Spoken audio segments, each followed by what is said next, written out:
இந்த மாலையும் கேடையும் அணிவித்து மரியாதை செலுத்துவதற்கு முன்பு சில வார்த்தைகளை கூறி அவர்களுக்கு மரியாதை செய்ய நான் கடமைப்பட்டுள்ளேன்.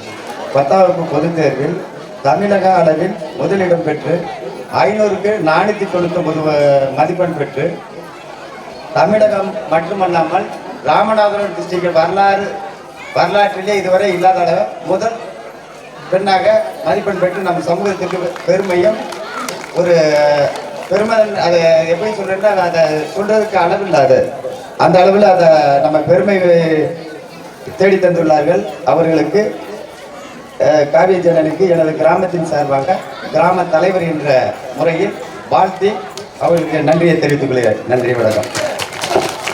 தற்பொழுது காவியா ஜானி அவர்களுக்கு கிராம தலைவர் சித்தப்பா செல்வம் அவர்கள் சந்தன மாலை மற்றும் கேடயம் பரிசு. அனைவரும் கைதட்டுங்க, எல்லாம் கைதட்டுங்க.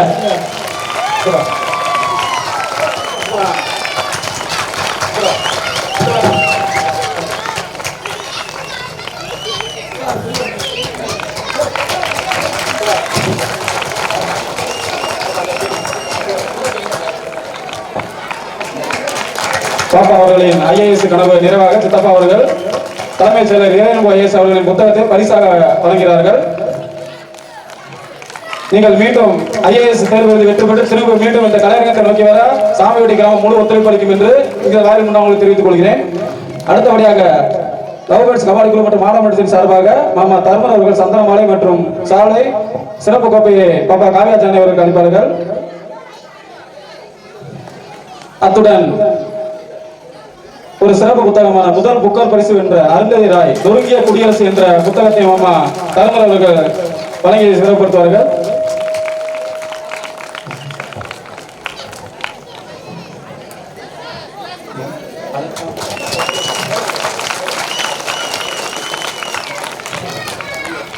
இதற்கு அடுத்தபடியாக நமது அரசு மேல்நிலைப்பள்ளி பட்டதாரி ஆசிரியர் திரு வி பாலமுருகன் அவர்கள் நிலம் பாபா செல்லப்பர் அவர்களுடைய நிலம் என்ற புத்தகத்தை பாப்பா காவியா ஜானி அவர்களுக்கு பரிசளித்துள்ளார்கள். தற்பொழுது காவியா ஜானியை சிறப்புரையாற்ற அழைக்கின்றோம். பாப்பா கைதட்டுங்க.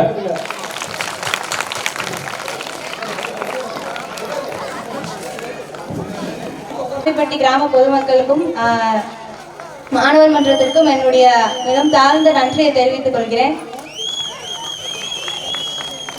கேடில் விழுச்செல்வம் கல்வி ஒருவருக்கு மாடல்ல மற்ற எவை அப்படின்னு திருக்குறள்ல திருவள்ளுவர் ஒரு குறள் எழுதியிருக்காரு. அந்த குறளிற்கான அர்த்தம் என்ன அப்படின்னா, ஒருவனுக்கு கல்வியே அப்படிங்கிறதா மிக உயர்ந்த செல்வமாக கருதப்படுது. அதை விட அவனுக்கு அந்த வாழ்க்கையில அவனுக்கு எந்த செல்வமுமே அவனுக்கு அவனுடைய வாழ்க்கை முழுவதற்கும் வாழ்ந்து இறந்த பிறகும் அவனை அடையாளப்படுத்துவதற்கும் அவனை நிலைநாட்டுவதற்கும் இருக்கக்கூடிய ஒரே ஒரு செல்வம் கல்வி மட்டும்தான். இன்றைக்கு உங்கள் முன்னாடி என்னை பேச வச்சிருக்கு அப்படின்னா இதுவும் அந்த கல்வி மட்டுமே காரணம். அந்த கல்வியை எல்லாருமே நல்லா பயன்படுத்திப்போம். அந்த கல்வியை எல்லாரும் நல்லா கற்றுப்போம். தொட்டனை தூரும் மணற்கேணி மாந்தர்க்க கற்றனை தூரும் அறிவு அப்படின்னும் அதே திருக்குறள்ல திருவள்ளுவர் சொல்லியிருக்காரு. அதற்கான அர்த்தமும் என்ன அப்படின்னா, ஒரு இந்த ஊற்றுல தோண்ட தோண்ட நீர் ஊறுறது போல நம்ம தேடி தேடி படிக்க படிக்கதான் நம்மளுக்கு கல்வி அறிவானது நம்மளுக்கு உயரும். அதே மாதிரி நம்ம எத்தனை புத்தகங்களை தேடி தேடி படிக்கிறோமோ அந்த அளவுக்கு நம்மளுடைய அறிவின் ஊற்றும் வளரும். அதே மாதிரி நிறைய புத்தகங்கள் படிங்க. புத்தகங்கள் மட்டுமே உங்களை வாழ்க்கையில உயர்த்தக்கூடியது. அண்ணன் பேசும்போது சொன்ன மாதிரி புத்தகங்கள் நீங்க குனிஞ்சு படிச்சீங்க அப்படின்னா வாழ்க்கையில அந்த புத்தகங்கள் உங்களை தலை நிமிர்ந்து நடக்க வைக்கும் அப்படின்னு சொல்லுவாங்க. இன்னைக்கு உங்க முன்னாடி என்னை தலை நிமிர்ந்து பேச வச்சிருக்குன்னா நான் படித்த புத்தகங்களும் எனக்கு கற்றுக் கொடுத்த அந்த கல்வி மட்டுமே காரணம். ஆசிரியர்கள் கிட்ட நல்லா பணிஞ்சு அவங்க கிட்ட இருக்கிற அறிவை நம்ம தாழ்ந்து கத்துக்கணும்.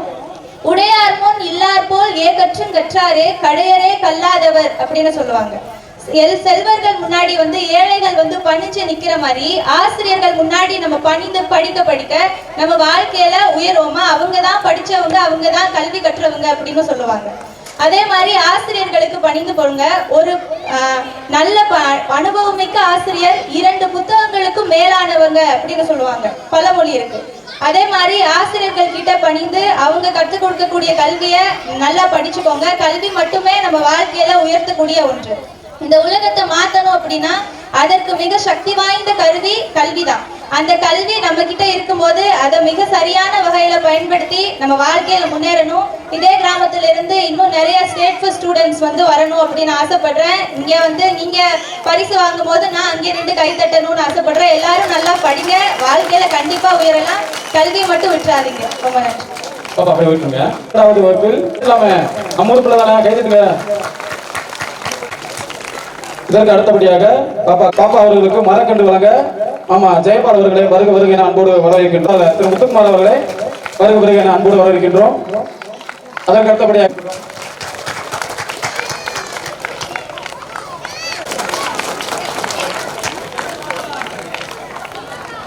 உயர்வுக்கு ஒரே காரணம் படிப்பு மட்டும்தான், வேற எதுவுமே இல்லை. இந்த படிப்புனாலதான் நம்ம தமிழ்நாடு அல்ல, இந்தியா அல்ல, உலகம் முழுவதும் அவருடைய பேரும் புகழும் பரவியது. அந்த அன்பு சகோதரிக்கு நமது கிராமத்தின் சார்பாகவும், லவ் பேர்ட்ஸ் கபடி குழு கழகம் சார்பாகவும், மகளிர் மன்றம் சார்பாக நன்றியை உறுத்தாக்கினேன். நன்றி, வணக்கம்.